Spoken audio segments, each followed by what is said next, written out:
In the upcoming clip, Noam Chomsky voices his criticism of American exceptionalism, the belief that the United States holds a special place in world history and is morally superior to other nations.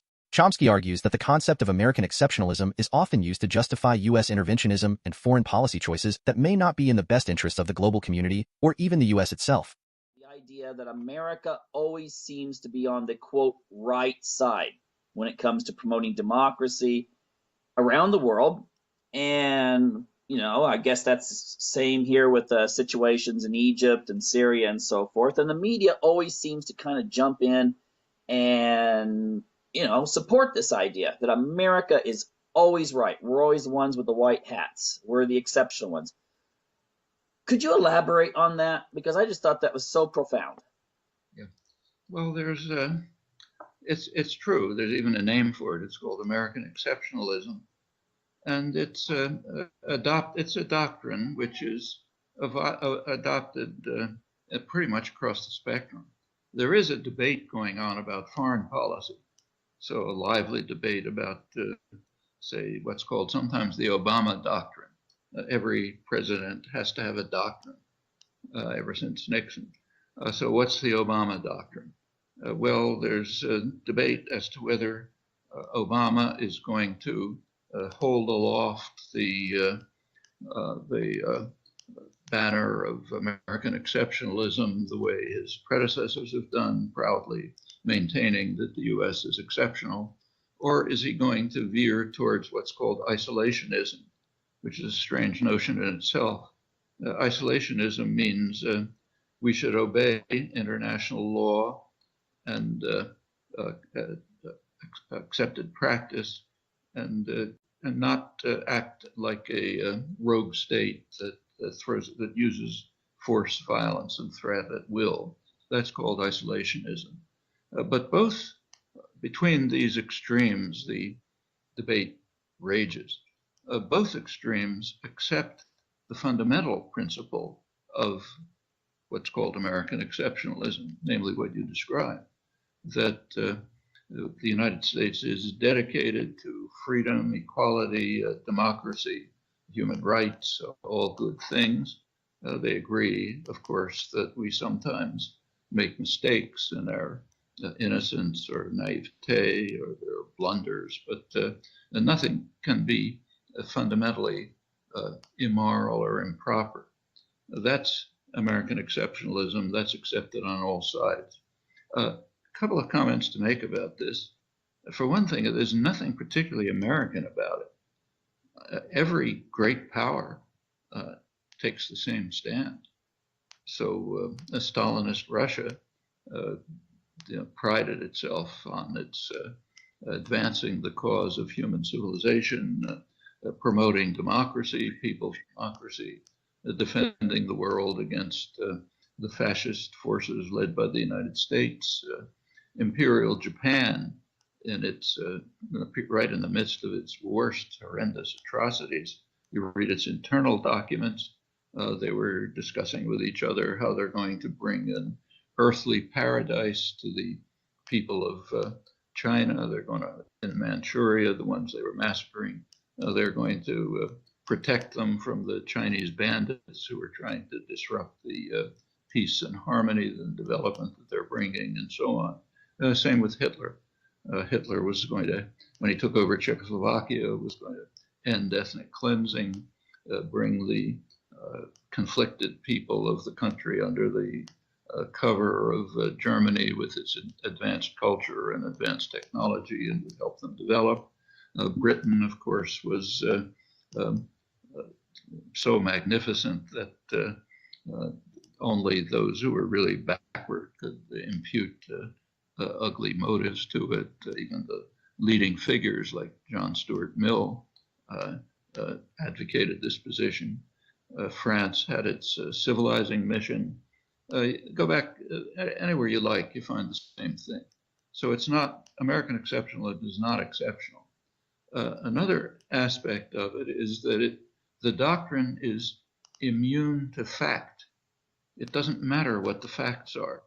Actually, that's even been pointed out by some of the most well-known and respected advocates of American exceptionalism. So take, for example, Hans Morgenthau, fine scholar, one of the founders of the dominant field of the dominant school of international relations. It's called realism, hard-headed, no sentimental realism. Morgenthau was one of the founders. And he wrote a book called The Purpose of America, in which he presented the thesis that the United States is unlike all other countries, past and present, in that it has a purpose, a transcendent purpose. The purpose is to bring equality and freedom and democracy and other good things everywhere. But he was a serious scholar. So he looked through the record and he recognized that the United States has consistently acted in ways which violate its purpose. And then he adds an interesting comment, which is to the point, although not in a way he intended. He says to criticize the notion of American exceptionalism, of fundamental U.S. idealism, to criticize it on these grounds is like the error of atheism, which criticizes God's munificence on grounds that evil exists. And he says we can't fall into the error of atheism. That means that the doctrine holds whatever the facts, immune to fact. So it's a religious doctrine, and it should be regarded that way. It's a secular religion, one commonly constructed by power systems to justify themselves, to justify their own crimes and atrocities, which are at most, as Obama said about the invasion of Iraq, a blunder, a strategic blunder. He was greatly praised for that by liberals, to say it's a strategic blunder, though they didn't bother pointing out that you could read the same thing in Pravda in the early 1980s, where commentators who had their own form of exceptionalism, Russian exceptionalism, complained that the invasion of Afghanistan was a blunder, strategic blunder, shouldn't have done it. Or for that matter, the German generals after Stalingrad, they recognized that Hitler's two-front war was a strategic blunder, shouldn't have done it, should have knocked off Britain first. Well, we don't admire them for these stands. In fact, we regard them as morally grotesque. But the same stand on our own part is regarded as highly moral and extremely admirable. So Obama is honored for taking this position. And that follows from the exceptionalist doctrine that whatever we do is very well motivated, even though we can make mistakes. We were innocent, we were naive, we didn't think things through, so we got something wrong. I mean, even the most saintly person or power system can make mistakes. Now that's with regard to democracy, which you brought up. That's an interesting case, and it accords very well with Morgenthau's inadvertent thesis, that the doctrines of religion. So, for example, there have been, it's consistently the case that the United States opposes democracy. You mentioned the Middle East. Consistently, the United States has opposed democracy in the Middle East. And this has been recognized internally. So, for example, you go back to 1958, President Eisenhower raised the question with his staff why there is what he called a campaign of hatred against us in the Arab world, and not by the governments, which more or less support us, but by the people. And the National Security Council, the main planning agency, in fact, came out with an analysis, a document, it's long been declassified, in which they explained the campaign of hatred. They said there's a perception in the region among the people that the United States supports harsh and brutal dictatorships and blocks democracy and development, and that we do it because we have the goal of controlling their energy resources.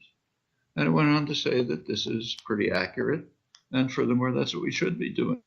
But nevertheless, we support democracy. Noam Chomsky emphasizes analyzing U.S. actions critically rather than blindly accepting a narrative of inherent righteousness. Chomsky points to historical and contemporary examples of U.S. involvement in coups, regime changes, and military actions that have destabilized regions.